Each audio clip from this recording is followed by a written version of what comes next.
Salute, Nick family. Welcome to the Queen's Court. I'm your host, Stephanie, aka Queen. And as always, we have a lot to talk about. How we feeling, family? The Knicks went out there. I don't know if you guys saw the um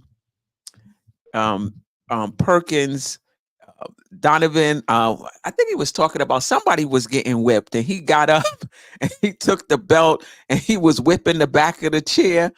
That's how the Knicks got whipped in Indianapolis on Sunday.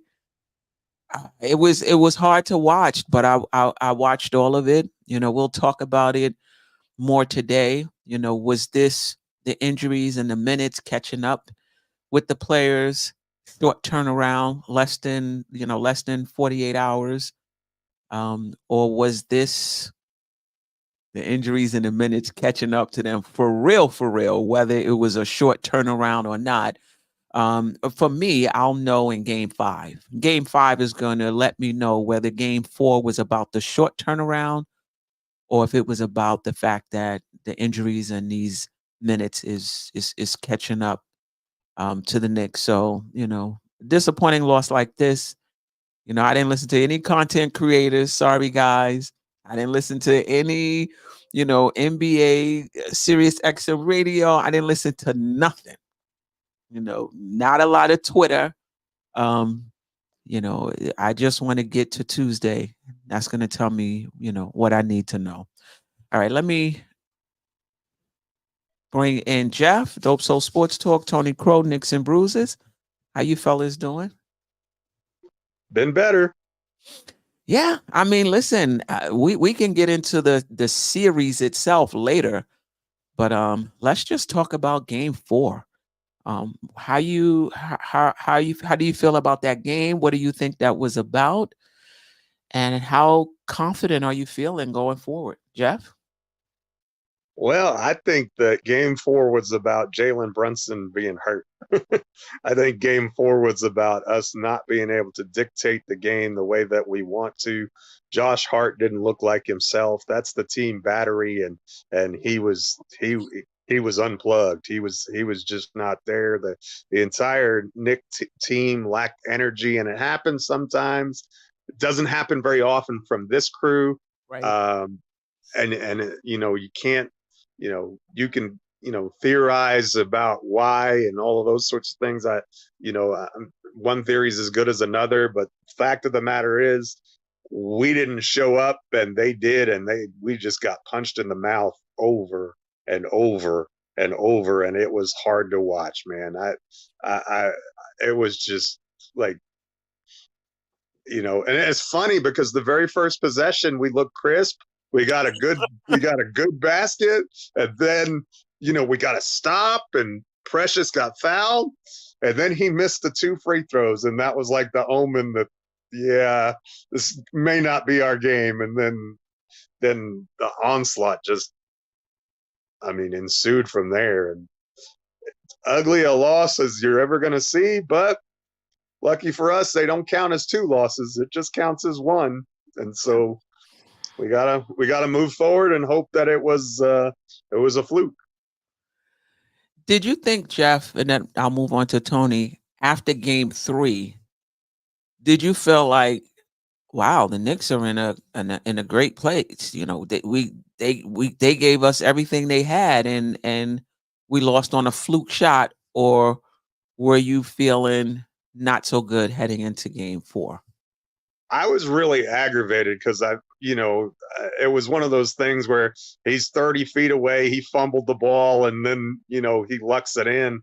But at the same time, I just had this feeling like, I don't know if Dante's going to have another game like that. He was 7 of 11 from three. He just looked unstoppable. He was just phenomenal in that game, and it just felt to me like we let one slip away, and I didn't expect what was going to happen. There was no way. No, you wouldn't have. I would have said you were crazy if you said we were going to be down by 40 in the next game, but I was I was not feeling good about where we were at with that loss, because, if we were up 3-0, I think you ripped the heart out of them. I don't think you get that performance out of them if they're down 3-0. I just don't. I think I just think we let them up off the mat. We gave them confidence, and confidence is a dangerous thing when you've got a talented team on the other side, and they're certainly that. Yeah. Tony?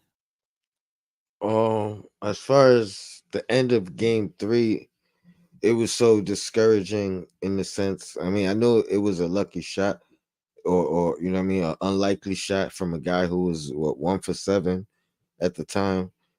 Um, but the fact that for them to be in that position, it was a lot of self-inflicted wounds and things that we usually capitalize on that they were doing, that they were those offensive rebounds down the stretch, which is part of our DNA, not so much theirs, and those things is what like really hurt me about game three, and then game four. I mean, what can you really say, because it was over so quickly. You know what I mean? Like, I'm not gonna lie, like even at some point in the group chat, um it wasn't even halftime yet, and I really felt like the game was done. You know what I mean? Like, even though our mantra is go down and get come back and fight Mhm. back, and even in a loss we usually fighting back and right there at the end, it didn't feel that way for me in game four. Mhm. But a lot of that was not so much self-inflicted wounds. Like, they were missing shots they normally make. Brunson looked short on any type of attempt he took, wide open, a layup, you know what I mean, a jump shot, Yeah. whatever it was short. You know what I mean? So that was obvious. It wasn't like, oh, Indiana clamped down per se. It was more Mm. so of it was more so of we didn't hit shots and they were hitting everything. I mean, you look at that Miles Turner three, in the, I want to say, first quarter, it was like 4 to 12 or 4 to 14 or something, and he hit this shot clock saving three. You know what I mean? Mm. And I mean, it just felt like everything was going their way. So, um, good thing is we back at the Garden. It's a late game. Got some 50 hours in between games, as opposed to 40 something, 42. You know what I mean? So yeah, I think we're in better shape for recovery, but that's what it's really about, recovery. Rest and recovery. Okay. All right. Um, Now, anything else about game 3 and 4 before we start talking about the series um overall? All right. So let's just talk about the the series. It's hard. Let me see. I don't even game 1 and game 2. What happened there? Like, I can't even remember game 1 and game 2. Game 3 and 4 is so fresh. But well, I shouldn't even say stood out. I should say is standing out in this series for you, Tony? Well, Queen, you had it right. You had it right the first time because it stood out. Because Mm, the guy who I'm going to talk about is not here, and that's mm, OG having the best game of his Knick career, not just the playoffs. In that game, he went down, and it really felt like, um, I mean, we know what he's going to bring defensively night in and night out, but we've been calling for him to kind of give us a little bit more offensively, and it felt like he had his full package, his full bag on mhm. display in that game that that he went down. Yeah, So to be honest, like I still think we can overcome and win the series, but his absence is really like, I mean, his performance in that game and then his absence is kind of like the biggest standout, the biggest difference for me. yeah. I want to change this question because it just sounds like it's over. Series week. I mean, again, I do think we could still win. We could win without OG. But even in the long term, it's like Mhm. we don't have a shot against Boston. Like, you know what I mean? If that, you know what I mean? Without. or even the Cavs in that matter, for that matter, if they was to advance without, you know what I mean, OG Randall, Mitchell Robinson, like I don't these know. these I don't know. I think if I mean, Brunson is, I think the key is oh, if true Brunson that. is healthy. 100%. If 100%. Brunson is healthy, I think we have a shot. Now, I'm not going to 100%. be like a week, but if all of them are missing and Brunson is 60%, yes, absolutely. 100%. Brunson, I'm not gonna act like he ain't a difference maker or a superstar when 100%. So I agree. I will say this before I get to Jeff about OG. That game really changed what I thought was possible for him. And maybe it's just what I thought was possible in my own mind. Maybe this was always him and I just didn't see it, or maybe he didn't get an opportunity to show it in Toronto. And but it looked like the Knicks have been working with like we're not gonna even wait till the off season, like even staying after practice, working on some things. This guy has the potential to be able to score on all three levels and play defense. Like that's huge.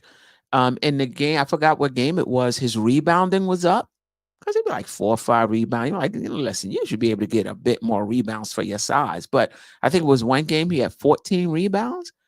It's like he was really like stepping up, taking on the responsibility to score and defend and rebound because that's what this team needed.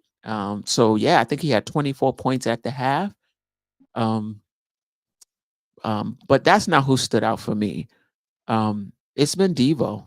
I mean, OG has stood out. Don't get me wrong, but Devo compared to what he did in that Philly series, people was questioning whether he was a starter. you know, maybe he needs to go back to the bench. Um, he's been playing like really well. Not just shooting the basketball, but some of the things we talked about that he wasn't doing in Philly, cutting back door, um, the in between shots, being active defensively, getting deflections. I'm not sure he's had a lot in the open court, but he just seems more like himself. And to go into a game um, where you can count on Devo showing up for us and us getting some shooting from him, some scoring from him is huge. So he's definitely stood out for me so far. Listen, we talking about 4 people, right? Who stood out? Like we got, like we got 12 people to choose from. Um, yeah. Well, I think we need more out of Deuce McBride. That's what stood out to me. Oh, I know it's a lot to ask, that but was my. Let's put it up now. We could go ahead. You could start it off. I really, first of all, I think you need to start him. I think that crazy as it sounds, because it didn't work out in the second half when they switched to that, but I don't like. I think there's too many easy counters for the Pacers defense if he's not out there. So I think I think it's important for us to start Deuce, but I think we need more from him. We need more than 6 from 17 from the field. We need more in terms of defensively. We just like we're so thin right now. We just need Deuce to be at his best, and we've seen what that can be, and it's certainly not what we've seen in this series. I mean, game 1 against Philly, it looked like a star was born. You know what I mean? No moment was going to be too big for him, and now, and maybe it's just the being young or whatever, but lots of wide open looks I've seen us get from McBride, and he just had, I mean, even in game 3, he had a wide open, corner 3. If he makes that, we win that game. And I'm not putting it all on him. There's a Right, right, lot of right. fact, but I'm just saying he's had some opportunities where I think he just hasn't capitalized. And now you're game 5, you're at home. Role players tend to play better at home. You're gonna get a good amount of minutes. You're probably gonna be playing at least 25 minutes. So play like that guy where Coach Tibbs can't take you off the floor. because that's what he's done for us so often. He's just played so hard defensively and made such an impact even when he wasn't scoring that Tibbs couldn't take him off the floor. And I actually was happy with how he played in Game 3, even though he didn't score a whole bunch. But and everybody played poorly in Game 4, so I guess we need to throw that out.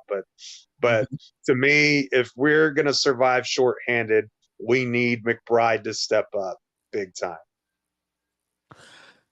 Yeah. We can get back to the prior question, but this was one of the questions I had for us today. Salute to you, Ajay. Should we expect more from McBride? I mean, I have mixed feelings about it. I agree with you, Jeff. We need it, but the other part of me is like, this is his first time in the playoffs. You know, young players are up and down as it is. They may have a good game, then a not so good game, a good series, and a not so good series. I don't. Yeah, we want more for him, but I guess the question is it fair to get on him if he doesn't deliver? I think that's the question. Sure, I expect more from him, but if he doesn't deliver that, is it fair to get on him? I think as long as he remains aggressive and shoots the open shots and is not hesitant, I'll live with the results. You know what I mean? Like, so that's I'm not really He's down not on. hesitant. Yeah, he's not. He's And not efficient though, but he's yeah, not I mean, hesitant. but that was a point. He was a point in this season before he kind of, you know what I mean, got whatever was bugging him and making him hesitant before, which be when he was a non-offensive threat. You know what I mean? So I rather him take we need that from everybody. Just like Brunson, you know what I mean? Like everybody's gonna have bad nights, bad shooting performances. As long as he remains confident in himself, which it took him a while to get, I think he'll be all right moving forward. And I think the first series is probably like should be mentally the tougher hurdle to get over. So I don't think it's a mental thing or like the playoffs. Like, yeah, I think he'll be fine. Just stay aggressive. What are your thoughts on him defensively with McConnell? It's interesting. After my show earlier, I watched. I'm not gonna remember who it was, but it was the woman who covers the Pacers. Caitlin Cooper. Yes, and she was just talking about what she's noticed from him, and it was very similar to what Jay Boogie said, and it just being he's used to playing aggressive and up on his defender, I mean on his opponent, and McConnell is shifty. So basically, she was saying this is what he does. He's kind of unorthodox in the way he that's how he gets people. Basically, a lot of people like to force you to the baseline. He likes to attack the baseline. So it's almost like using strengths against people, or just being polar opposites, and it's just not a good fit defensively. So I don't know if it's just a bad matchup for him, and maybe he should shift. Let's see what he does with Halliburton. You know what I mean, or somebody else while he's on the floor. But he hasn't done a good job. But I don't think it's just been Deuce either. I think he's played well against Brunson as well. Yeah, but Brunson is not a defensive juggernaut, and he's carrying a higher offensive, load than McBride. So yeah, he's been cutting all of us up. But that's McBride's, that's what he hangs his hat on. Is the defense. And listen, if he was keeping McConnell in front, and McConnell was pulling up and making shots over him, I'll take it. Neesmith is in front of Brunson, and Brunson is making shots over him. Neesmith is doing his job. That's all I'm saying for the Knicks, whether it's whoever it is, whether it's Burks, whether it's McBride, do your best to keep him in front and make him shoot over the top. Nah, I feel you. I just feel like he might be not be that might be his bad matchup. You know what I mean? Like he might need we might need to utilize him, even if it. I mean, not saying this would work, but even if it's putting him on Siakam and making him shoot over you. You know what I mean? As opposed to get. You know what I mean? Like it just may be a bad matchup. Yeah, okay. All right. I mean, I don't see why, is what I'm saying, because he has the foot quickness. I don't see why. And you don't need to press up on TJ McConnell. He's not a 3-point shooter. You just need to lay off of him, keep him out the lane. Anyway, yeah. Clearly, there's something going on that I'm making it seem much more easier than it is. Ajay, I forgot what the original question was, so that you can answer. Who or what has stood out for you thus far, and then you can also answer, if you want, should we expect more from McBride? Salute to you, Queen, Jeff, my guy Tony, and of course the Chad Knicks Nation. I heard like a few seconds. I heard you guys talking like this series is over. This thing's just starting, man. This thing's on and popping. This is when it's good. The best 2 out of 3. Bro, he need a stimulant. Yeah, get up. He sounded like me before game 1. Like, listen, you had to expect one of those games at some point. Okay. Forget game 4. I'm still hurting about game 3, because that's a game we had in the bag and we let that one like slip right through our fingers. So literally, and had we won that, game 4 would have seemed like kind of well, right? Exactly. So, but I listen, man, these guys, all I'm worried about is these guys' health. And if they recover, the Pacers just have no shot. If these guys can recover. So tomorrow, there's plenty of time for them to recover. And then game 6 is like 3 days later.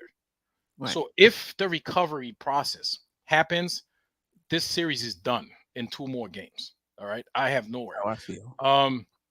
Ajay, hold on. Ajay has come around.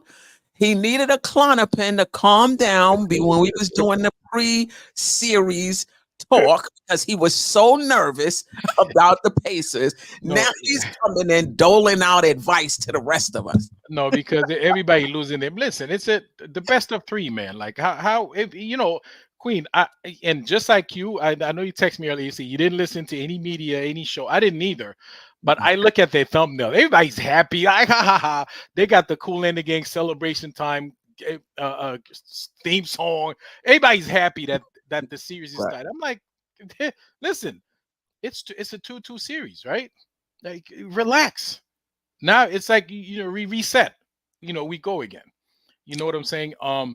Deuce McBride, and I'm gonna touch up on that real quick. Listen, I'm not trying to hear that it's his first time. Okay, is this how many times Halle Burton been to the playoffs, or Nimhard, or Nate Smith, or any one of those guys? How many times they've been to the playoffs? Yeah.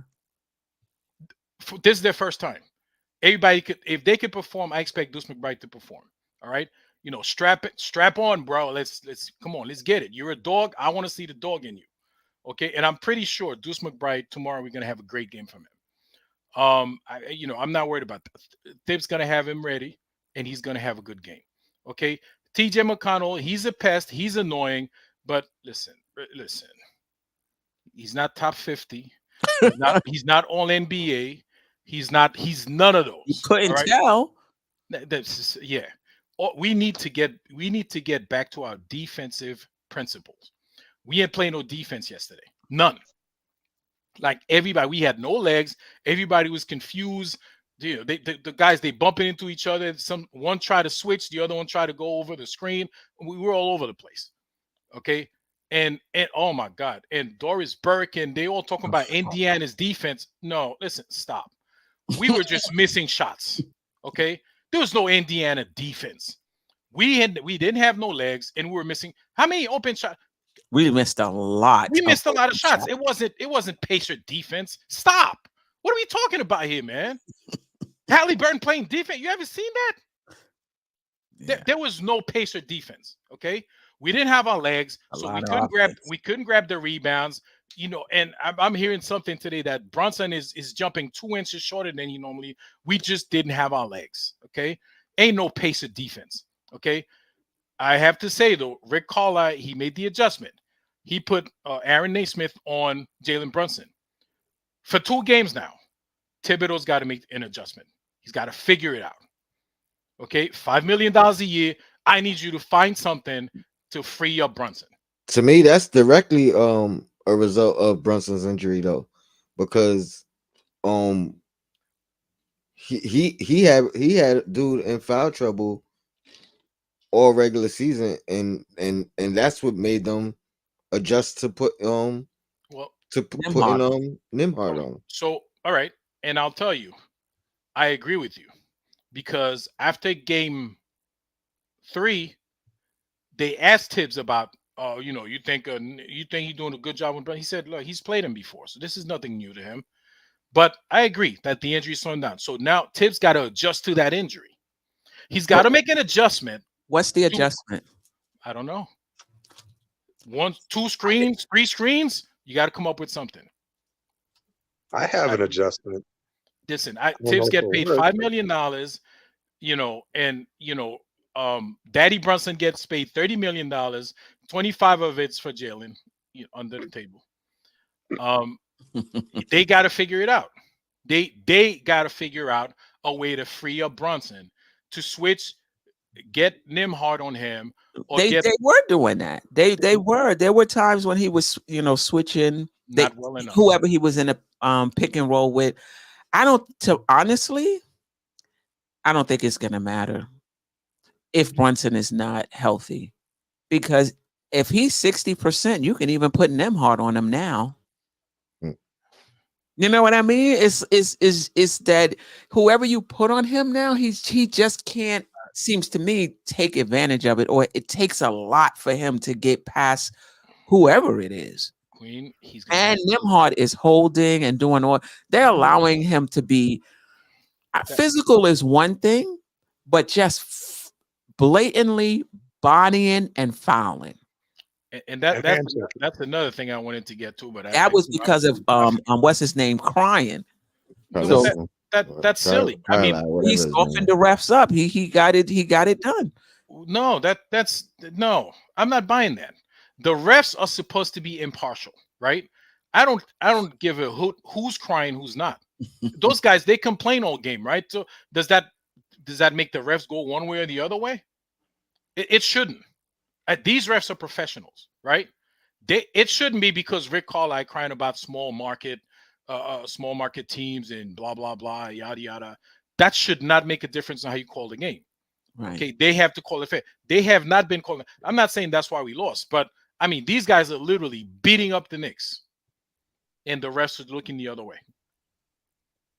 When they did the review of the call on Brunson, I think this might have been game 3. I was like, obviously I said, well, maybe can't they see the few fouls before we even got to that point? But obviously, if that's not why they went to review, there's nothing they can do about it. But he got fouled 2 or 3 times. They should be able to say the foul was on the floor, not in the shooting motion. Knicks ball out of bounds. Right. They should be able to say that. Yeah, and when we're playing, it's almost like we're playing baseball like base basketball. Like it's 3 fouls before they call one, or it's like strike me up, foul. Like when they foul Brunson, the guy fouled like 3 times. If you smack him twice, they're like, nah, you need one more. You know what I'm like? What is this? I have noticed that. Every time up and down the court, like they missed so many calls, especially game 3. Game 3, they totally messed that up. But listen, we just gotta lace up and go game 5 and do what we gotta do. I got a Knicks and Bruises injury report update. Brunson and Hartenstein are neither one of them are on the injury report, so No questionable, no probable, no. They good to go. All right. And OG? No, stop. OG's still in the pool. But you know what? At least they're waiting until game time decision, because by now he was ruled out for game 3 at least. Game 4 they might have waited a little longer before they ruled them out. But Um, Queen, to go back to your question, what stood out for me? And you're talking about game 3, game 4, or everything? everything, the Well, series. game 3 is, like I said, we let this one slip away. That should have been. I mean, that's a game we had. Granted, shout out to the refs who missed a lot of, the goaltending, the Jalen Brunson, but that's also a the coaching staff kind of messed up there a little bit when they challenged that call that we clearly saw. We clearly saw that it came off, that Brunson got the ball out. Even in the first replay, we saw that. But then somehow they challenged it and they lost it. So they didn't have another challenge to, to go after that goaltending or that charge, that blocking foul against Brunson. All right, but game 4, listen, we didn't play defense. That's all. That's all it is. We didn't play defense, and stop it with the Indiana Pacer defense. That doesn't exist. Okay, we just missed shots. We had a lot of wide open shots, and case in point, what do we shot like 19% from 3? Do you know why? Because we were taking the shots. It's not that they didn't. There was no defense. We just missed them. Okay, and I don't expect that to happen. Game 5. Okay, so we played And defense. they were hot. I mean, and they were never hot. cooled Yeah. off. Never Well, cooled off. they were hot, but we also didn't play great defense. Okay, we get back to defense. It's then we're gonna have a good game. That's all it is. Yeah. Mets Knicks fan, let's go. Coach Tibbs needs to play JB off ball, but who can handle that kind of pressure? Deuce, Burks, J Hart. But play JB off ball to say his legs and foot. I mean, what they've been doing, I've noticed, is he's been passing ahead. Somebody else has been bringing it up, and then he'll get it back once they cross half court. I don't know how you can save Brunson's legs. I mean, at this point, he's Queen. So that comment, right? They've done that. Okay. Brunson does not have to be the one. So, and they don't pressure. They only pressure Brunson. Okay. Only him. All right. If Josh Hart or Deuce McBride or anybody else bringing up the ball, like, they lay off of them, right? We need to run a couple of sets with Brunson not even touching the ball. We need to figure that out. You start running a couple of sets with Brunson not running the offense through Brunson, and it's going to change their whole strategy. Okay? We need a couple of successful sets, I'm saying. successful, right? Yeah, successful. Can't be a couple of sets and then we're missing. A couple of good sets. And trust me, everything's going to change. Rick Carlisle's going to call a timeout, say, guys, and they're going to change all that. All right? That's what happened in the Philly series. Remember, the plan was to let Josh Hart beat them, and he beat them 2-3 games, and then Nurse had to change it up. Right. So we'll see. I'm just not sure who we have. Thank goodness they don't pressure, because if they pressure Hart and Burks and Deuce the way they're pressuring Brunson, I'm not sure. I'm not sure. Well, what they started doing, instead of like they pressure Brunson full court, everybody else they build a wall, especially Josh Hart. You know what I mean? So they've been trying to neutralize him going 84 feet or 94 feet, whatever. You know what I mean? And they started building the wall. So now they start to build the wall on everybody other than Brunson. Brunson is full court. Okay. Yeah. And as we know, the Pacers are not a great defensive team. They run those sets, and you break through a couple of times, and they'll just let go. They'll just go back to their complete zero defense sets, and then it's a wide open game. You just got to have a couple of good possessions where you let them know that it doesn't matter what they're doing, and trust me, it's gonna be wide open. Yeah. Before we get to Brunson, whether he has enough or whether the injuries have caught up with the Knicks, I want to talk about Burks. Do you feel it's too late for him to make a difference? Do you feel like after seeing him that maybe Tibbs should have went to him earlier in the series? Just your thoughts on what you've seen from Alec Burke these two games. Now he had 20 yesterday, but it was in garbage time. The whole game, whoever scored yesterday, the whole game was in garbage time, no matter what you scored, right? But talk to me about Burks and what you've seen from him. Tony, Jeff, then Ajay. I think Burks had every opportunity to find himself in the rotation, and so it wasn't like Tibbs should have went to him sooner. I think we've gone to him now more because of necessity, with bodies continuing to go down. But now that we're in this spot and in this situation, I still have full confidence in Burks' ability and him able to make a difference. Mm-hmm. And I also understand the fact that we might have to live with some chucks, some what I mean, some his flaws.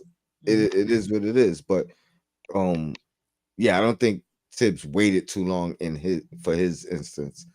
I will say, I did want more minutes and opportunities for Bogey before he got hurt. You know what I mean? So, but Burks, no, I think right now it's about timing, and he's capable, and yeah. So I wouldn't say he rushed it, or he took perfect timing. Now we need him. You know what I mean? Right. Jeff? I'm happy with Burks, actually. I think we're going to get production out of him the rest of the way. We got to the free throw line a bunch. He's his defense isn't very good, but you kind of live with that, at least not compared to the other guys. I didn't feel like his defense was that great anyway, but look, we need scorers on this team right now. That's just the fact of the matter. We need points from every nook and cranny that we can get it. I mean, we need everybody punching above their pay grade right now, punching above their weight, play weight. We've got to perform above and beyond. And Burks is a weapon when he's on his game and he's hot. I mean, I thought if that game 3 hadn't gone the other way, I think you'd make a big case that Burks is one of the reasons why we won. I mean, I thought that he stepped in, he made shots, he was very timely in those shots. He did a good job. So look, we're talking about needing somebody else to do some things with the ball in his hands. Well, Alec Burks can do that. Maybe it's a situation where you play he and Brunson on the floor together, and let them, let Burks take some of let Brunson play off the ball a little bit. I don't know. That's actually a good point. Whenever Burks is handling the ball, I always feel like it's going to get stolen. Like it just feels like he's handling it so loose. I mean, he's a good ball handler, so I don't think that's the case. But he just looks like he's dribbling high, like lackadaisical. I'm like, oh, they about to steal this. But I don't think, like Tony said, perfect timing. He did not do, and I was calling for. Personally, I was calling for Burks, but I understand where Tibbs was coming from. You had every opportunity. I gave you every opportunity to show that you can be somebody that I can count on in the playoffs, and you did not show that. And so you're out of the rotation. So I don't, even though I would have liked him to go to him sooner, I understand why he didn't. And basically, it got to the point where a few people had to go down in order for Burks to see light, and that's just how it is, in the playoffs. And thank goodness that when he got his opportunity, And it's not even, again, like I said before, it's not even about missing the shots. It's the floor game. I thought his Mhm. floor game has been much better, and he's hitting shots. He's just not taking every shot he gets, you know?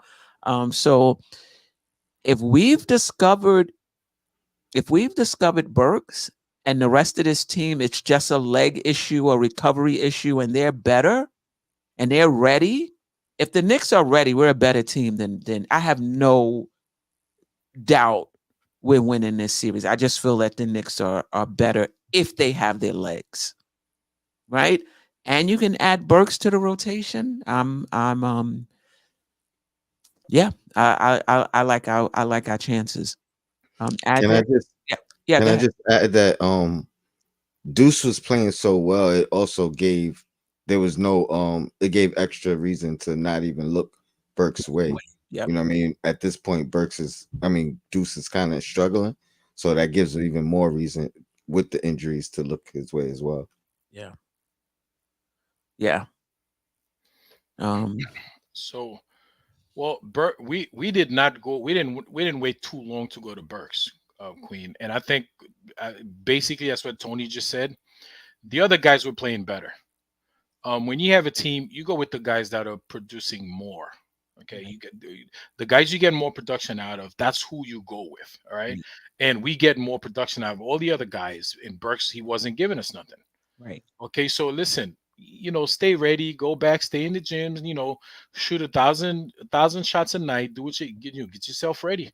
That way, when you get your opportunity, you come through. You know what I'm saying? So, and you know, granted, he's a vet. He's been in the league a long time, so no, he doesn't have to shoot that many shots, but he's just got to stay ready. And when you're called upon, you come in, you produce. Right now, we don't have guys, um, so you have to come in and come through for your team. And he's done that the past couple of games. Let's just hope it stays. Let's hope we keep it up. And if we keep it up, man, if we don't have to play Jalen Brunson 45, 47 minutes a night, we could rest him. He could play 30 something minutes. Um, this thing, I don't know about 30 something, maybe 40 instead of 45. 38. Listen, if we get in production out of Deuce and Burks, um, we'll be fine. And shout out to Jarrell, man. Jericho Sims, uh, he really looks like if we have to play Jericho Sims, that's when I think we're in trouble. And I say shout out to Jarrell because Jarrell always say he don't even belong in the NBA. Yesterday he really like he didn't belong like at all. Like he completely lost out there. So if we have to play that guy, that's when I think we're really in trouble. That's if Hartenstein, like if his shoulder, like when he went down, I was like, oh my God. And the crazy thing is, Jericho's come before where we've had injury issues. He's given us good minutes. So I mean, yesterday he was like completely lost. I don't know how many minutes he played, but I think even Tibbs was like, man, listen, just sit down. But you know what? It's like driving a car at 70, 80 miles an hour when you just open the door and ask somebody to get out. You know what I mean? It's like dropping him right in the middle of a tough playoff series, and he's been sitting like the whole time. So this is what I'm saying, and I mentioned this on Tony's show when fans are saying, "Oh, expand your bench, expand." The more you go down your bench, the more limited the players are. Yeah. So it's not as easy as, oh, we're trying to steal a few minutes. Put so and so in and steal a few minutes. Yeah, okay, that's when Indiana steals a few baskets. You know what I mean? Like it's been a game of inches. 2-3 minutes can be the difference in a game, and you don't even get an opportunity to get back in it. You go down 6. The momentum shifts because these games, not even the score, it's the momentum. The momentum shifts because you got Sims in because you want to steal some minutes from Hartenstein, or you put in, I don't know who to steal some minutes for another guy. You're taking a risk. It might work out, but you're rolling the dice trying to steal minutes for guys that are further down down the bench. So I think it's a tough call for the coaches. Do I give this guy some rest so he can be fresh? But we can lose the game right here. You know what I mean? I just think it's a tough call for the coaches. You guys' thoughts on that? Yeah, I think you hit the nail on the head. I mean, you can't. We don't need Mamadou Diakite minutes. We just don't. I mean, like you, those guys are end of the bench players. They're not. I mean, even Shake Melton. I Right. mean, Shake is the one guy that I wouldn't even that I would consider playing. Number one, he gives you another ball handling threat. He can get to the basket. I mean, my biggest concern is he's probably the guy that has the least experience with the roster with the other players. You know what I mean? Like even some of the younger guys have more experience under Tibbs, but just from a of a talent aspect of what he could potentially, you know what I mean? He plays the point, so a lot of that is all kind of like cerebral. You could find your way at times. So he's the only guy that I would consider that. But yeah, I don't think you do that with with Sims. I mean, that play with Sims picking up the ball at the half court, man. That was so telling to me. So telling to me. Like that was just a basketball IQ. Like you And was he had a foot, room. Yeah, yeah, you was a foot away from the line, I and the Yeah, defender wasn't crowding you. You know what I mean? Like he didn't crowd you till you picked up your dribble. he panicked. He's Yeah, like, oh wait, I'm in an NBA game. I got the ball in my hand. Like he This is completely what I'm freaked out. saying. This is what I'm saying about trying to go down your bench. But we are in that territory now. We're in that territory where Sims and Shake are the next ones up, and I don't feel as confident about Shake Milton as Tony does. I understand the skill set, but Wait, why you gotta say it like that, man? Oh, what it's Sim and Shake, like it's a disaster. Shake well, Milton. kind of is. I mean, if you got to reach, and I'm like we are in that territory. Like we was able to dust off Burks. We had even though I was calling for him, I had no idea what Burks was going to give you. I was just saying, let's just see what he can do. All right, we found something, But I don't know how much further we can go than that. So that means on the bench now is Burks and McBride. That's it. That's it. So that's why Sims is playing because there's no guard, there's no no big. big. Yeah, Because if you start in Precious, there's no big. Can I ask a question? Mm-hmm. So, for a few games in the regular season, when OG went down, we started Deuce and still had Precious Achua come off the bench. Would you do that here? Yes. Yeah, I know Jeff would, but I would too. what's the so that puts Josh Hart on Siakam, who he's guarding anyway. And so we're going with 3 guards for Halliburton, Neesmith, and You can call it 4 guards. yeah, 4 guards. 4 guards. To me that was the only semi-successful thing that we've seen in game 4. You know what I mean? And I know I'm not trying to make a big deal out of the Siakam Roman thing, but that was the only thing that neutralized it. You know what I mean? So because now 4 guard lineup, you could call Josh Hart not a shooting threat, but it still opens the floor a lot more. Absolutely. you have to than guard Precious. him. Yeah, you have to guard him. Absolutely. And then, Deuce McBride's going to have to play some heavy minutes. Listen, he's going to have to be part of starting lineup and the bench. Deuce is like 12 years old. So he should be able to play. He should be able to play some minutes. And he ain't been playing That works. So I don't think you have to. You don't have to play him. No, 4. you do, because if you start him, now you only have Burks and Precious Achua coming off the bench. So you're gonna need Deuce as part of the bench unit. So you're gonna need him to put in some heavy minutes. Guess what? He's delivered. When he played heavy minutes in the regular season, he delivered. Okay. Hey, listen, I understand it's the playoffs, but the guys we're playing, they no more intense than we are. These guys are rookie. They're playoff rookies, just like Deuce. As a matter of fact, Deuce probably played more playoff games than those guys, playoff minutes than those guys. Okay. So let's not worry about it. Let's not make a big deal out of experience. There's no such thing on the other side. No, I'm just talking about inconsistency with young players, period. The Oh, inconsistency. we That's all I'm talking about. Not I don't think he's shook. I don't think it's any of that. I just think young players are just inconsistent until they've been in the league a while. But okay. does that mean we can't get a good game out of McBride? No, we're ready to offset how he's been playing up to this point, So yeah, he's due for a good one. And he will have a good one. So I just think Deuce in the starting lineup, having Burks and Precious as your subs just makes a lot more sense to me. I think Indiana, all three of those, those guys are guards anyway. You're just depending on Hart to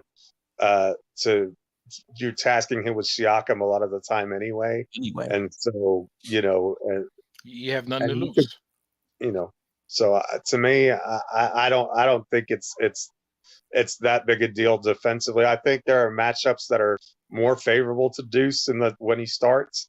I think you can do a little bit more, and maybe even put him on Halliburton and make Halliburton, who supposedly has injuries himself. What if we play him in 94 feet, make him work like they're making Brunson work, what? Mhm. When I was a coach, what we always said was when you got a pressing team, what do you do with a pressing team? You press them, right? You put pressure on them, right? So maybe because that takes them out of their game a little bit, and they're a little bit less energy to come after you if they're having to do it on the other end. And when we get into early offense and we push the pace, we can score on that India. That's one of the things early on in the series that Josh Hart was really doing well. Anytime there was a loose ball, he would just go. And when he went, we would find open looks and good opportunities on offense. And I think, that's still something that we have to do. I mean, not that you necessarily want to get in a track meet with the Pacers, but if you can find opportunities to score where Brunson isn't having to work quite as hard, maybe it's not like we're not playing at a really rapid pace anyway. I mean, the Pacers are scoring, so we're going to have to outscore them. Listen, with the Pacers are not a good defensive team, guys. They're not all of a sudden gonna become this top defensive team. Okay, like Jeff said, put the pressure on them and watch them crack. They're gonna collapse because if you're naturally don't play defense, you're gonna give it a shot. But if you keep getting beat, you're just gonna give up, and they're gonna go right back to their regular game plan, which is try to outscore us. Okay, they try to outscore us. We play good defense. We contain them, and that's what we got to do. That's just what we got to do. They're not They're not a great defensive team, guys. Just stop. Like I hear them on the broadcast yesterday. Indiana's defense. I'm like, what defense? We're just missing shots. Yeah. I listened to that game with the volume off. It's just and when I did it, I was like, why didn't I think of this in game 3? It's so annoying, the commentating. So yeah, I turned it off yesterday. I had a quiet. I just saw it. I didn't have to listen to it. I don't know. All right. I gotta send Mike Breen an email. I don't have his email address, but I'd be like, listen, dude, you're a little bit too excited when the Pacers make a good play. All right. I don't know. I like you, Mike Breen, but like, take it easy there, buddy. Yeah, I think he's just I don't know. He's doing his job. yeah. He has to be impartial. Yeah. Does Brunson have enough left? Yes. Where on a scale of 1 to 100, where would you guess he's at? Obviously, we don't know. Jeff? I would say about 70%. At best. He doesn't have the same lift. He doesn't have Well, and the other thing that we didn't really talk about is that they undercut him without even getting a foul call early on in Game 4. I mean, he was completely in Brunson's landing space. Brunson landed straight on his foot. That's supposed to be a foul that didn't get called. Well, he struggled in that first quarter mightily, and I think that had a lot to do with it. But I mean, 6 of 9 at the free throw line, 0 for 5 from 3.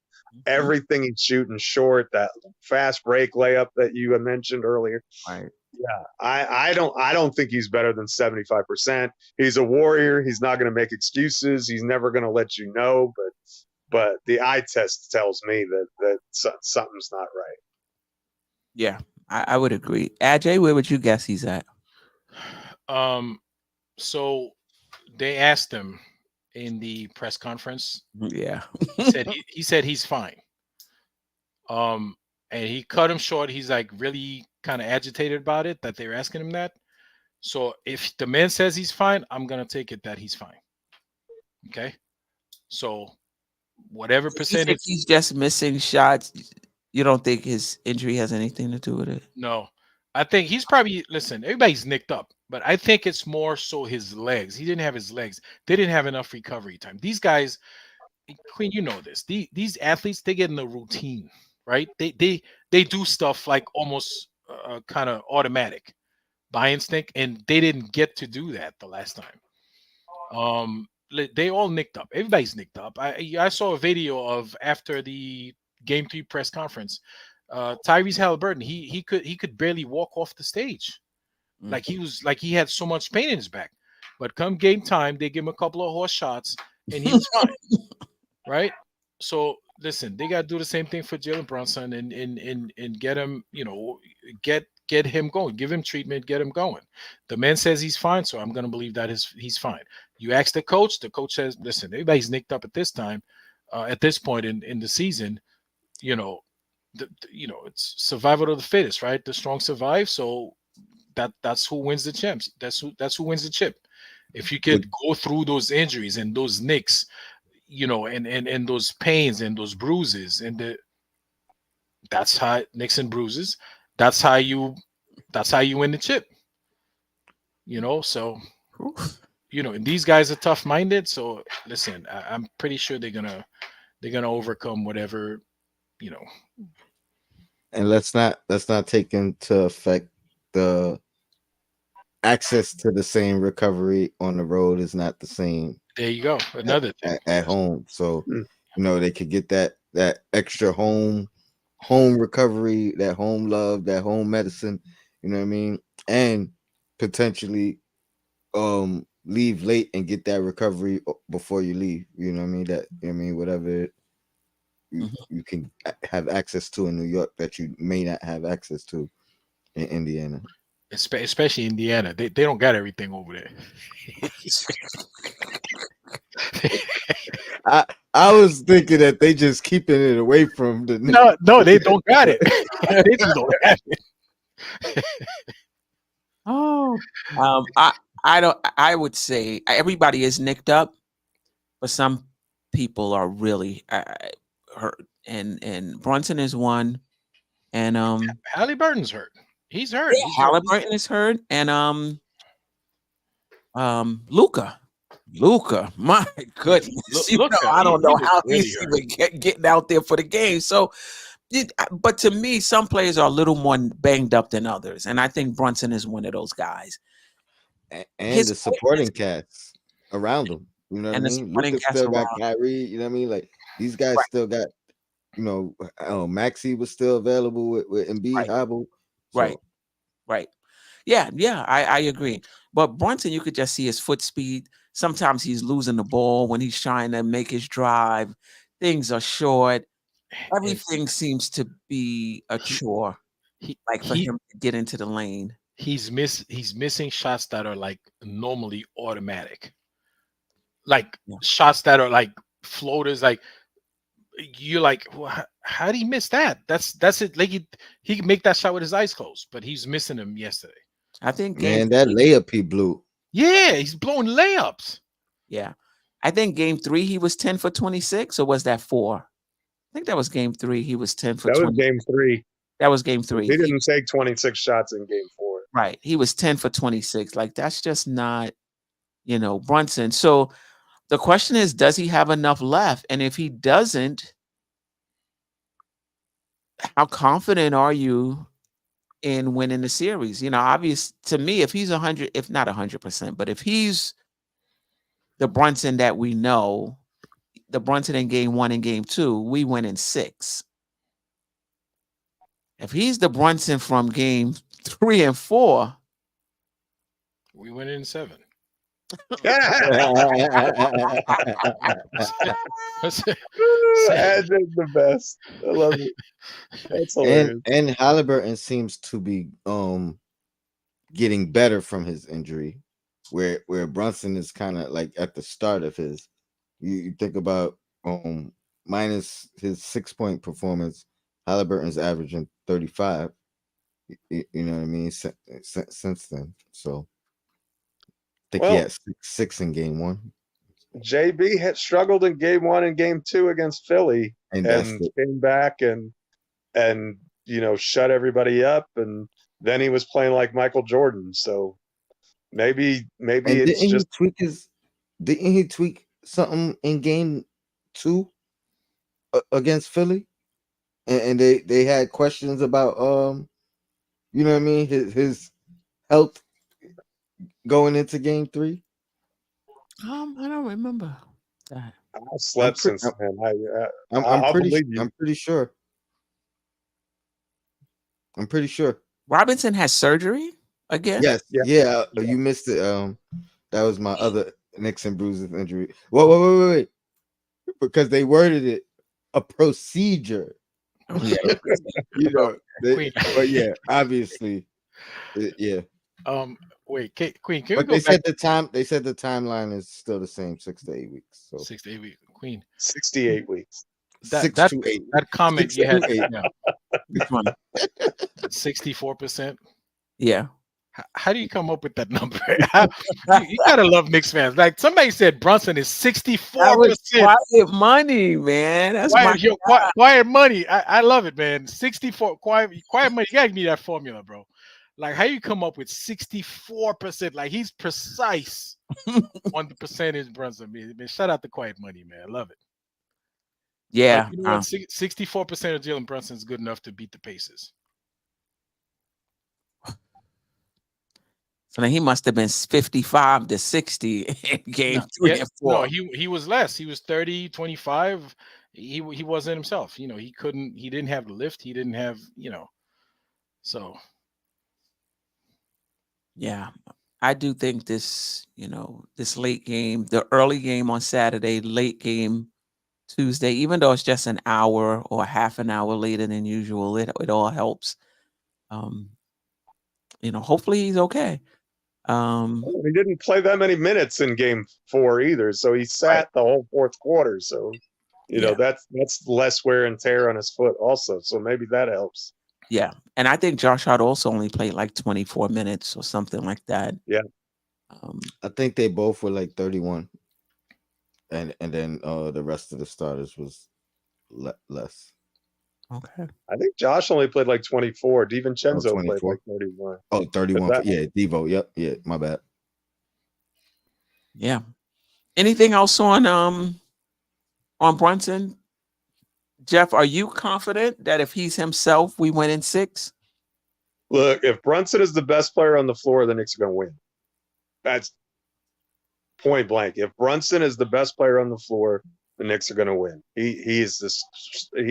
And that's been the difference. He was a 0 in game 3, and in game 4, and he wasn't himself in game 3 either. And DiVincenzo almost had enough. Like DiVincenzo's 35 was almost enough to get us across the finish line in that one.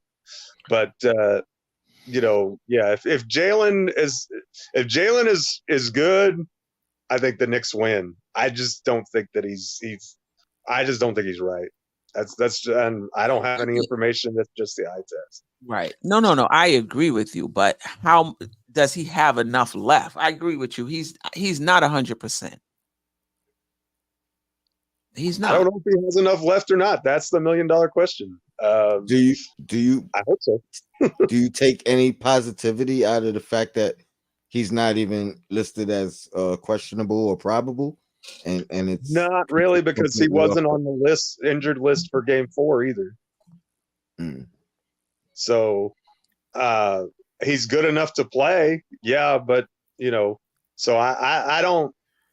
I kind of chalk that up like, yeah, Halliburton's on the list the other way, just like Joel Embiid was always questionable, right? We always knew Joel Embiid was going to play. We know Halliburton is going to play just because they put him on the injury. So, But Brunson also was on it in Hartenstein's almost Philly. not on the list either, but I think he's hurt too. But they've had Brunson on the injury list as probable and questionable against Philly. That's the only reason why I asked. Like, it's not like he's always been off it, and we know Right. he's been hobbled. He's been on it and then played. So the fact that he's not on it at all, I'm just trying to take some positivity. I haven't had much positivity the last couple of days. I hope you're right. Days. Guys, come on. What do you mean? You get a 20-point game from Burke? That's not positivity? I'm talking about Brunson being hobbled is not good for us. That's like. So we need him healthy.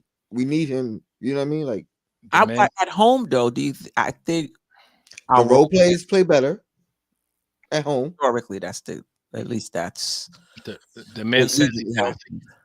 They asked him in the press conference, "Are you healthy?" He said, "Yep, I'm fine. I'm gonna take him at his word." Okay. But we know Brunson, that's what he's going to say. His foot was probably on fire when he was sitting at the press conference saying it. Yeah. We'll know pretty quick on Tuesday. Yeah. That's what I'll say. I think you'll know early on if he says another one of those 0 for 5 first quarters. I think we know that something's up. But if he comes out and he looks like himself and look, if he's himself, Knicks gonna win. That's the way I see it. If he is MVP Brunson that we've seen all year long, then we're gonna win, in my opinion. I have a question. You guys worried about Brunson? I'm not worried about Brunson. I think he'll be fine. Well, you guys not worried about DiVincenzo? Because DiVincenzo, you see how Brunson, he doesn't have a string of bad games. But DiVincenzo could have one great game and have 4 bad games. But he's been good in this series though. I know, that's the problem. So that could be a string of bad games coming up right now with DiVincenzo. He's been good in this series, and that's the problem. You know why I'm not worried about Devo? Because like somebody on this panel said, the Pacers play no defense. I'm not worried about Devo. He's gonna be able to get his. That's why he's been looking stellar. Wait, who said that, Queen? I feel like I heard that. I feel like I heard that numerous times today. I don't know. It might have been Ajay. I'm not sure. Yeah, he's gonna be let me tell you, the Knicks are gonna be sharp tomorrow out the gate. Yeah, let's have a fast start and let's have a game like that for us. We haven't had a runaway game this whole playoffs. I would love to see us not have to sweat in the fourth quarter. Like, Can we get one of those? Because my heart can't take all these, Well, Jeff, it doesn't have to be a fast start. And we've had games where we've rested guys in the fourth quarter. We just, we played a game the first half. We come out the third quarter, we blow them out the water. And then we sit guys. Listen, it doesn't have to, you don't need to be too good too early. Just stay on pace early. And then come out when it matters. At the end of the game, because you could come out lead by 30 and then still lose the game. I'd rather you lead by 30 with 6 minutes left than with 6 minutes gone. You know what I'm saying? So let's not use up all our energy in the beginning of the game just to come out hot. Let's just play on pace at our regular pace, and then hit the accelerator at the end of it when it really matters. That's how we've been winning games. Right. That's how this entire playoff. That's what we've been doing. Yeah, Literally every game we come from behind and win.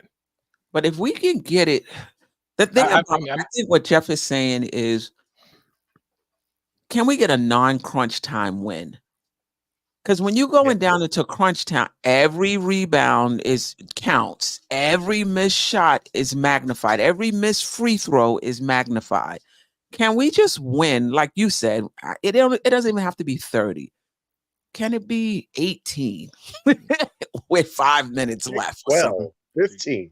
Right, with 5 minutes left. We don't Because that. I was gonna say then we don't live up to our cardiac Knicks name. Because think about game 3. The offensive rebounds we usually get. Hartenstein tapping. I'm like, why are we tapping the ball? But part of it, I guess, is just not being in position to really grab it or being tired. I don't know what it was. Just a lot of tapping, like 3 taps in a row on 3 possessions or 2 in a row possession, whatever it was. You know what else? Everyone matters. Every free throw. You know. But in case you guys are not here when I get back, I appreciate you, Queen. Yes. Shout out to the chat. Your black is time, but I gotta go grab my food real quick. Okay. All right. Yeah. So I don't want to. I just want to win tomorrow. I do not want to. I don't want to. I want the game to be decided in our favor. 5 minutes to go.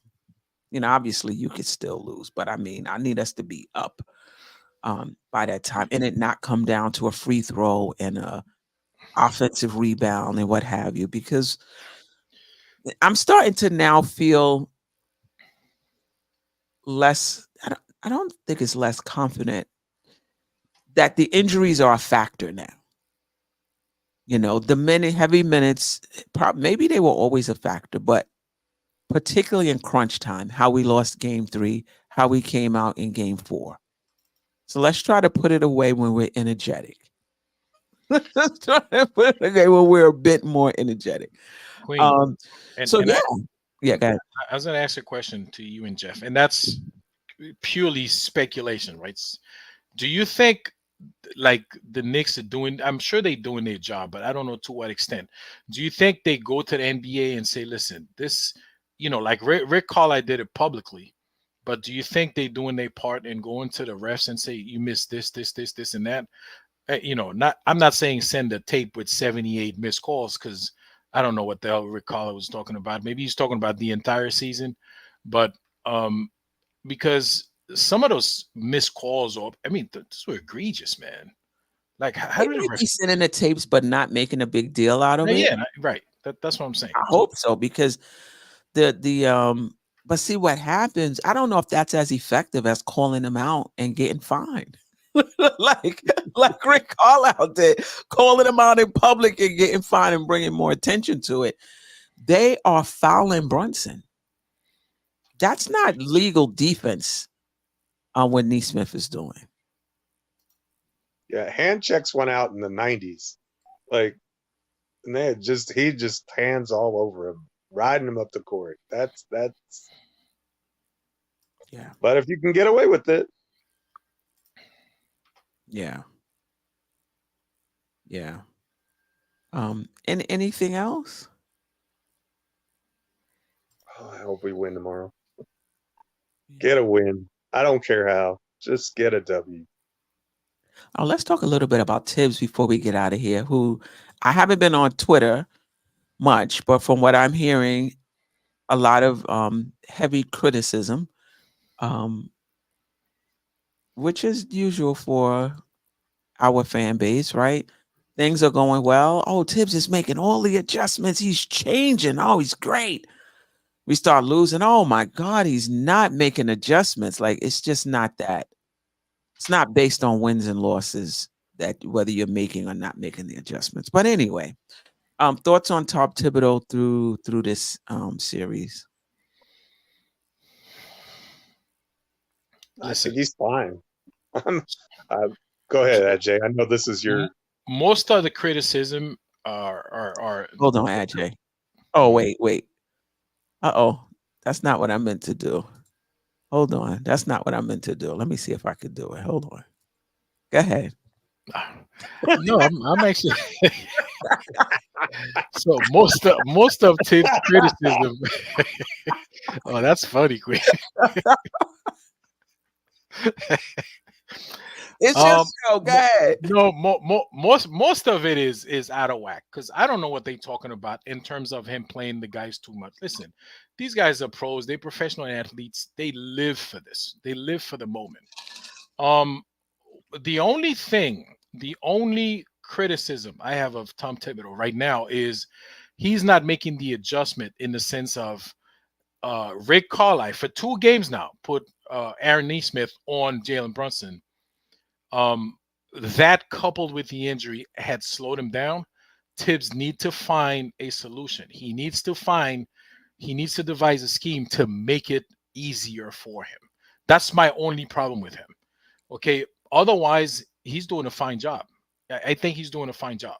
He's playing the cards that he has in his hands. You can't do anything else. I mean, we saw what happened. We put Jericho Sims yesterday. I mean, we were already down by 20. It feels like putting Jericho Sims like make us look like we're not even an NBA team out there. And aside from that adjustment, I think he's doing a fine job. His defense, his defensive scheme is there. The guys they just have to follow. They just have to follow their plan, follow their defensive plan, and it's gonna work. I mean, that's what it's worked all see. That's worked with better teams than the Pacers. Okay, so you make the adjustment to free up Brunson, or like I said earlier, run a couple of sets, a couple of successful sets without running the offense to Jalen Brunson, just so you could make them understand that we could beat you by not going to Jalen Brunson and have them make the adjustment in the middle of the game. And this is when they get confused because when they have to make mid-game adjustment, it's all over the place, and that gives us an advantage. So I don't think everybody talking about Tibbs and he's running the players into the ground, is this and that. To me, all that is just noise. It's nonsense. Those players want to play. I mean, these guys they fight for minutes. Now they're getting minutes, and you're complaining that they're getting too many minutes. This is what they live for. The NBA players, this is what they want. Let them play. Right. Right?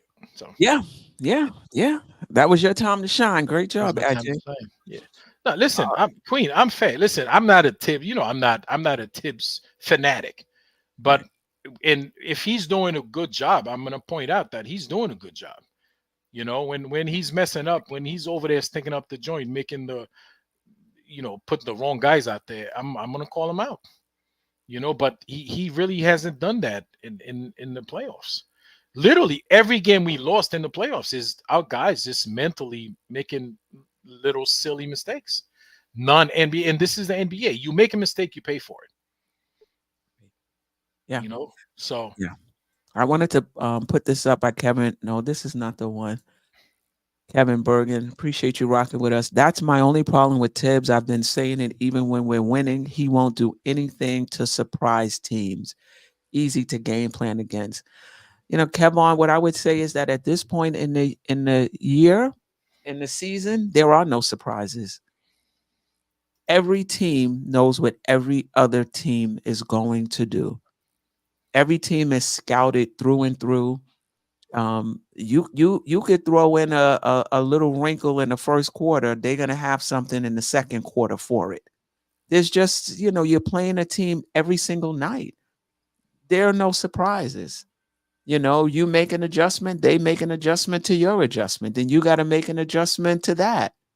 That's just how it works in the playoffs. So nobody is going to be surprised in the playoffs. We're not surprised by anything Indiana is doing. And if we are, then we need a new coaching staff. This is just. So, people say, I hear fans saying that a lot. Oh, we got to surprise them. We got to throw this in and throw this in so they won't know what to, like, no, it's not about surprising. It's about adjustments and execution. Adjustments and execution, not surprises. that's it. Yeah. Anything else On Tibbs, on anything? I mean, yeah, we could. I don't know if we talk about Precious Achua. Sure, we could talk about Precious. Listen, we need more from Precious. Does he Okay. have more? Yes, he showed it to us in the regular season. We've had some pretty good game out of Precious Achua. Right now, I feel like he's just not giving us. He's not giving us much. You know, Because he's not giving us much. well, yeah, but he's capable because we've seen it in the regular season. He needs to be, and he should have fresh legs. Precious Achua. He hasn't been playing a ton of minutes in the past month or so he's got fresh legs. So we need more from him. Like what specifically? What do you want to see from him? More rebounds, more defense, and definitely we got to have double digit scoring from him. Listen, the Pacers are not a great rebounding team. These guys should be dominating. You know, they have Miles Turner is good, but he doesn't like. I don't know, for some reason he doesn't grab a whole lot of rebounds. Definitely not. He definitely doesn't grab offensive rebounds because he's always at the 3-point line trying to shoot. All right, so he's not there to grab the rebound. But on the defensive end, for some reason he's not a great rebounder for his size. So we should be dominating that.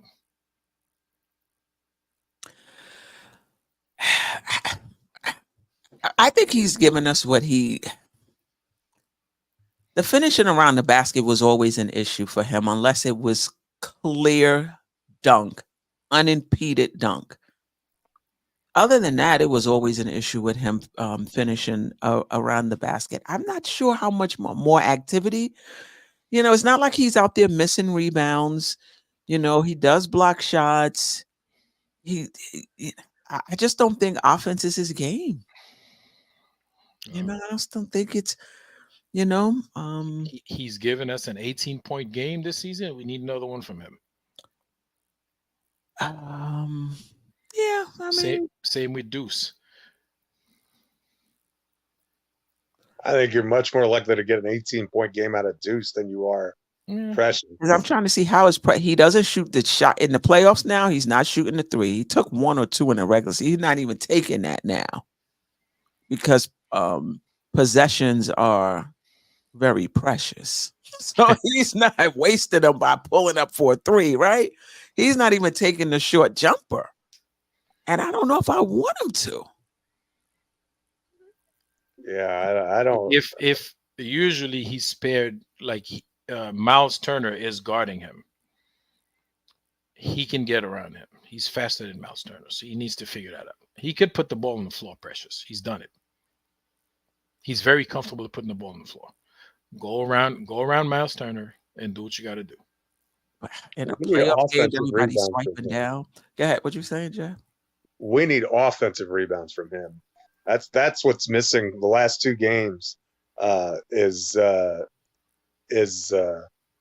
you know, dominating the offensive glass. We just haven't done it. I mean, that's such a big part of what we do, and you know, healthy Mitchell Robinson was a big part of that, right? You're not going to get the elite rim protection from Precious, but we need to continue to get those rebounds. And I don't know if it's just like, to me, it's strange because Precious is a much better rebounder at the 4 than he is at the 5, you know, because if Isaiah Hartenstein is blocking out his guy, then Precious can go in and get it, I feel like, but he's not, you know, when he's at the 5, I don't feel like he's just an outstanding, you know, offensive rebounder. But then when he's at the 4, then you have all these spacing issues that, you know, Indiana's certainly taken advantage of as we've, you know, gotten off to 14-4 starts, you know, 2 times in a row.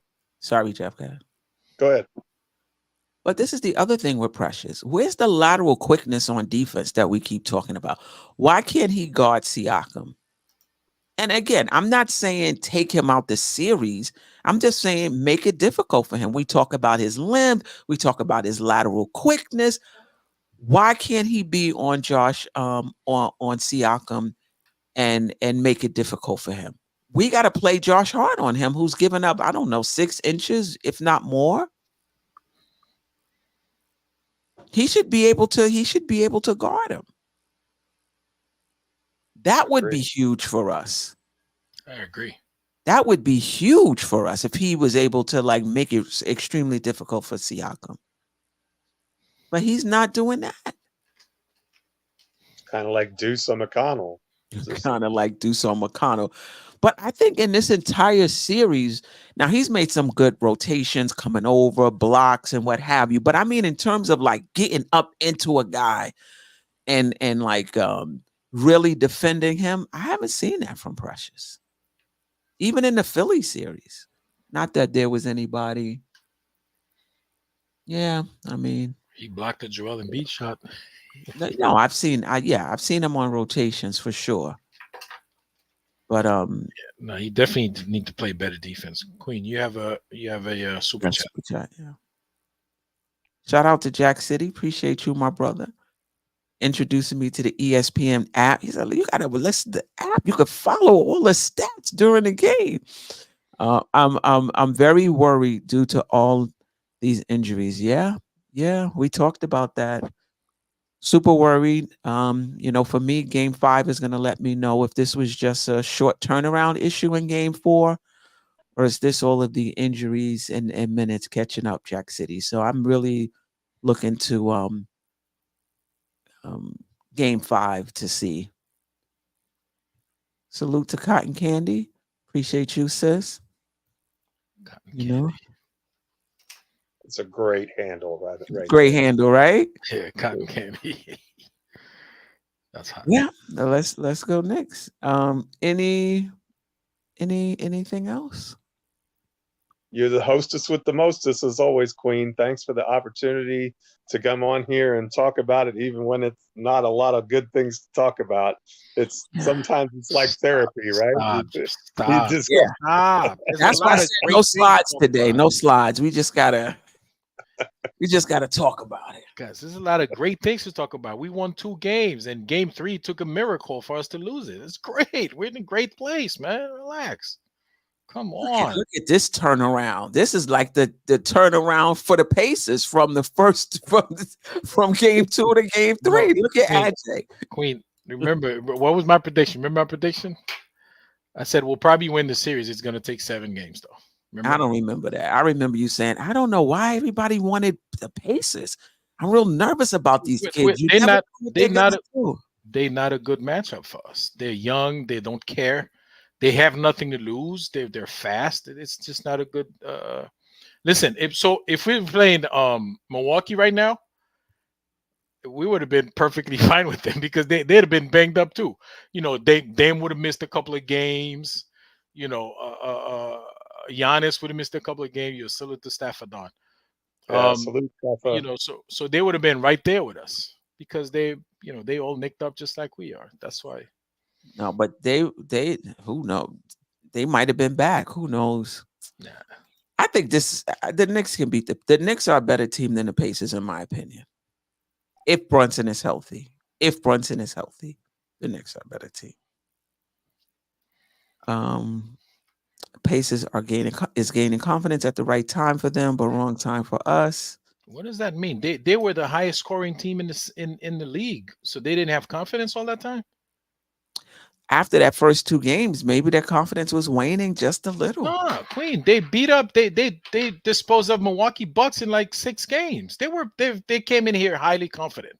The 2 games, they lost the 2 games by like a couple of points here and there. Trust me, their confidence was not shook at all. They're fine. Okay. All right. And we're not losing confidence either because we lost by 30-something points. We're good. No. And the Knicks had a team meeting. I was like, a team meeting. Wow, they must have really. This must have really been serious. To have it like to me, I'm just chalking it up to it happens, whatever. But for them, it must have been serious for them to have a team meeting. I don't know why. It's good that they have a team meeting, but it's not. It's just physically they were just beat. They were just tired. because they didn't have their regular turnaround time and their regular routine recovery routine for the playoffs. Yeah. But I guess when you heard like at least Hartenstein talk, he was like, regardless, you can't get blown out.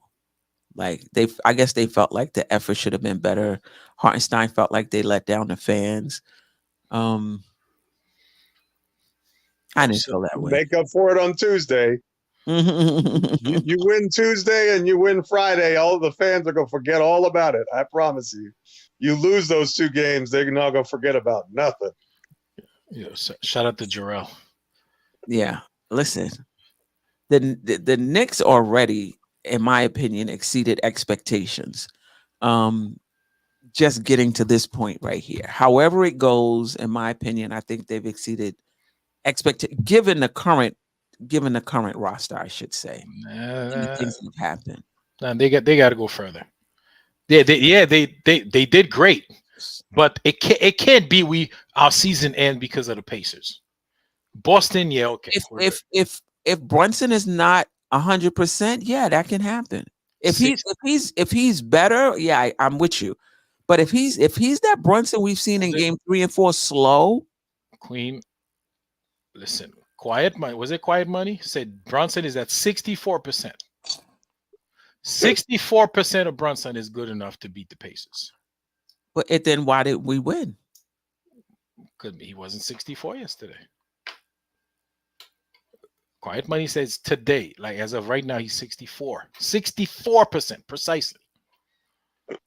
So maybe yesterday he was at 30%. I don't know. He looked really bad yesterday. He really did. That's the point I'm trying to make. If the Brunson we've seen in game 3 and 4 is the Brunson we get going forward, and the Knicks don't make it out, I'm good. Yo, Kevin Bergen says we have to win tomorrow in order to beat the Pacers. Listen, it's the best of 7, man. We could lose tomorrow and win the next 2 games. We'll be fine. It's the best of 7. Because it'll be a closeout game for us. Pacers hadn't lost at home all playoffs long. I wouldn't go back into Indiana game 6 expecting to get a win. Jeff, we got to win tomorrow. That means absolutely nothing. The Pacers haven't lost a game at home means nothing. Because this would be a closeout game. Well, the Knicks, regardless, if the Knicks win tomorrow, it's a closeout game. If the Knicks lose tomorrow, it's a closeout game. It's going to be a closeout game for somebody. Game 6 is a closeout for somebody. You think, Jeff, if the Knicks win tomorrow, you don't think we can go in a pace and close this thing out in 6 games over there? I think if we win tomorrow, the pressure shifts back to the Pacers. No, if we lose tomorrow, all of the pressure is on us. I got news for you, man. The Pacers have zero pressure. They ain't even expect to be here. This is Halliburton said that. He said Reggie Miller calls and tell him, listen, just go out there and play your game. Nobody even expect you to be here. They have no pressure on them at all. None. They don't care. Like they're just happy to be here. This is the first time that nobody put them in the second round of the playoffs. And you don't think they want to win and come? I still think they do want to win, but they're playing very loose. They're a bunch of kids over there. They figure they have like 10 more years to do this. Nobody's under pressure over there. They're playing very loose. You could tell. Yeah, all I'm saying is, if you're in an elimination situation, a lot of times that cause you to tighten up, especially if you're a young team. If you don't have that pressure, it makes it a lot easier to play. Yeah. Salute, Tone. Welcome to the show. Yeah, I had to eat. I had to eat. Go run to the Chinese restaurant, but well, the pressure, yeah. Indiana hasn't lost at home, but I do think if we win this next one, we close them out in 6. The pressure is definitely on them at 6. If we win tomorrow, yeah.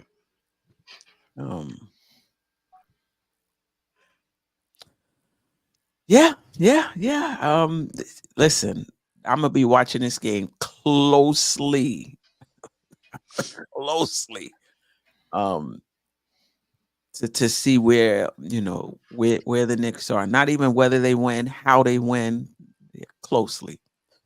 All right. Anything else? Go Knicks. Amen. All right. Salute to the chat. Salute Wiz, A Yeah. Train, Kevin Bergen, Wiz, Joel. tell Wiz you better talk to your boy Deuce, man. We need Yeah, to hear what's from up? him What's up more, with man. Deuce, Wiz? Holla at him, man.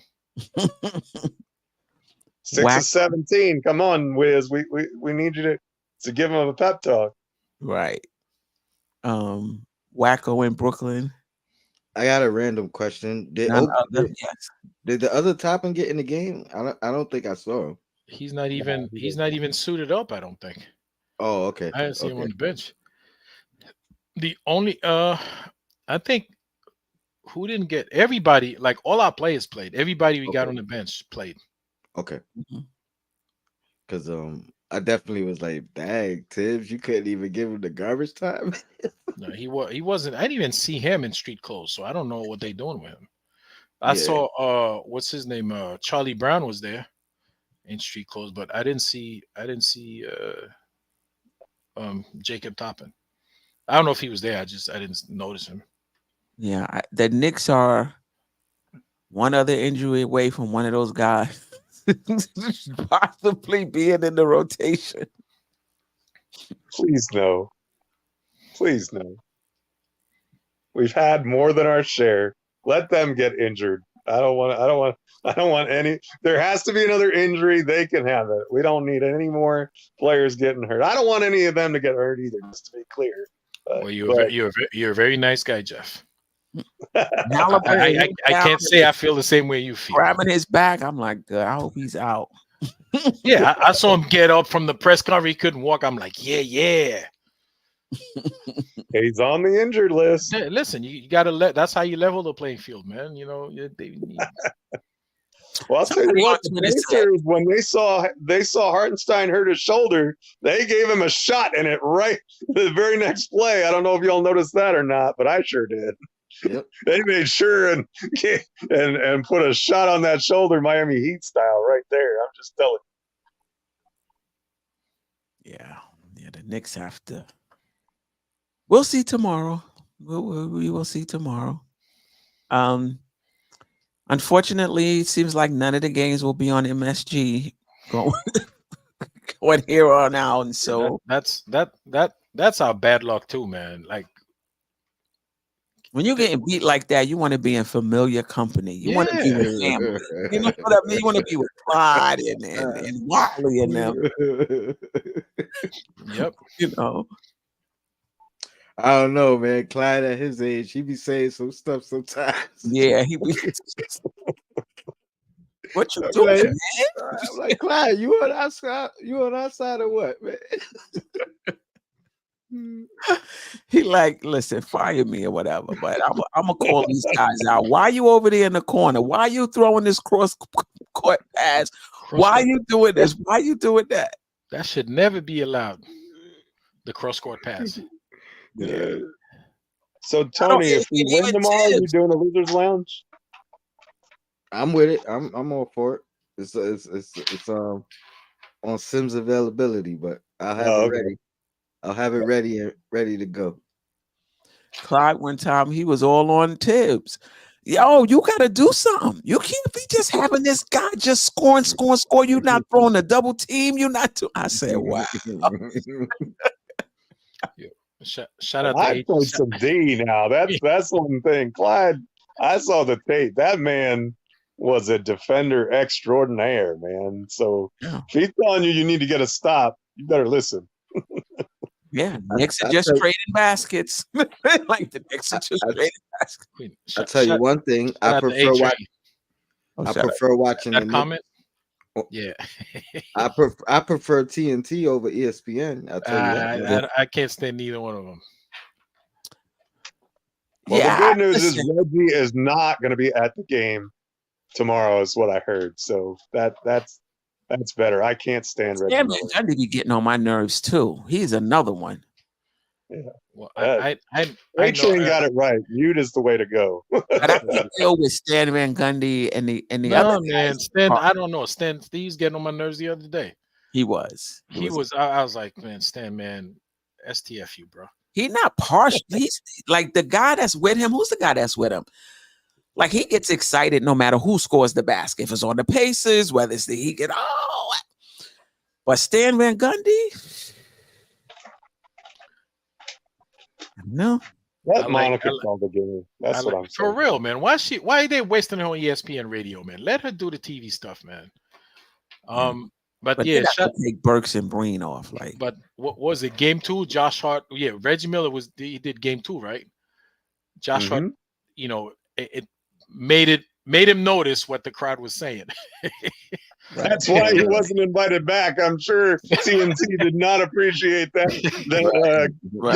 You heard it over the broadcast, right? He said, Yep. I think this ain't FU. Yep. Yeah, I definitely heard it.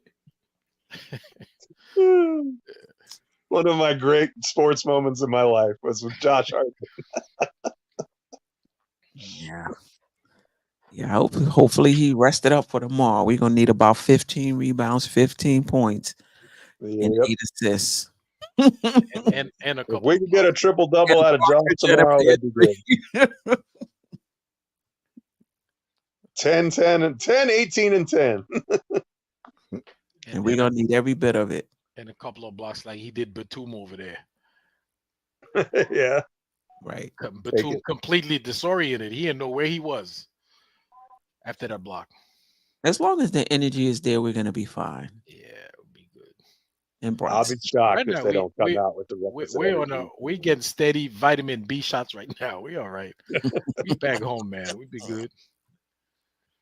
Yeah. So. All right. Until next time, family. Jeff, Tony, Ajay, Tony, check out my text. I'm still waiting to hear back from you. Oh, my bad. From like 3 days ago. About to see right now. About the off season. Yeah. Anyway, shout out chat. Shout out.